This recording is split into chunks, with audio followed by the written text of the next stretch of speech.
Well, good morning, everybody. Look, we're here in Two Wells with Ken Dennis in South Australia.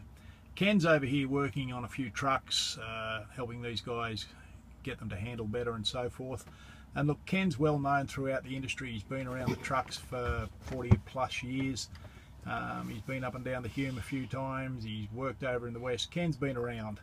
And Ken, what I want to do is, this is a bit of an impromptu thing we've set up here this morning, but Ken, could you explain to the guys out there that are, tearing their hair out, really,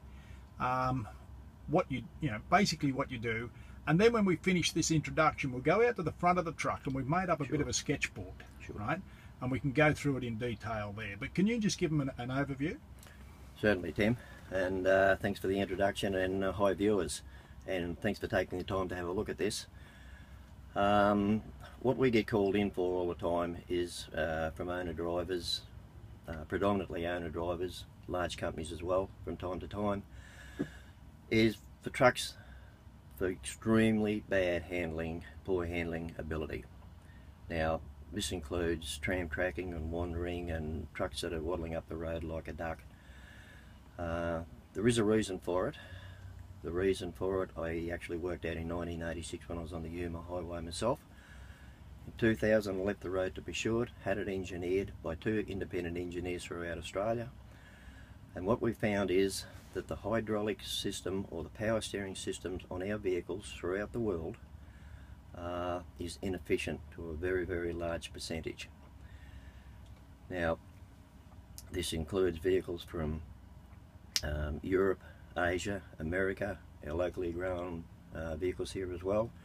It includes school buses, motorhomes, Winnebagos, commercial vehicles, and four-wheel drives.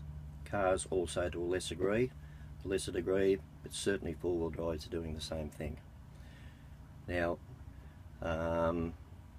I've been doing this all over Australia and correcting these vehicles and getting calls from people and companies all over Australia for the last 20 odd years, from as far south as Hobart, right up the west coast to Cairns and the Northern Territory, and everywhere in between. The results are always the same, Tim. They never vary. The difference is immediate.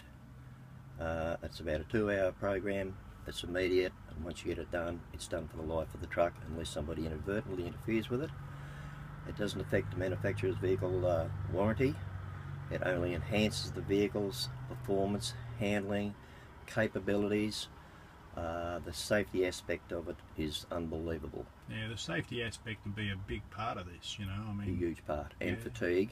But we'll get back to the fatigue. As we said, we'll point all these things out to you and just show you what's in these vehicles when we buy them from brand new. Our Australian Standards Board has been notified of this. Not interested. The ATA, RTA, VicRoads, Health and Safety, every entity that's got anything to do with rubber or wheels that goes around in this country, they're not going to touch it. Why? Who knows? I believe that when a guy drops his truck off the edge of the bitumen with a full load of produce or 2 decks of cattle, he should be able to handle it and should be able to pull it back on whenever he wants with full control. This is not happening. I can make that happen. So if we go to the next stage now, we'll pause for a second, and we'll go and have a look, and then I'll just show you, and we'll show you what's going on in the industry that the industry doesn't want people to know about. Yeah. Well, we'll now stop and we'll go to video 2. So viewers, come on back and have a look at what's really going on. Cheers.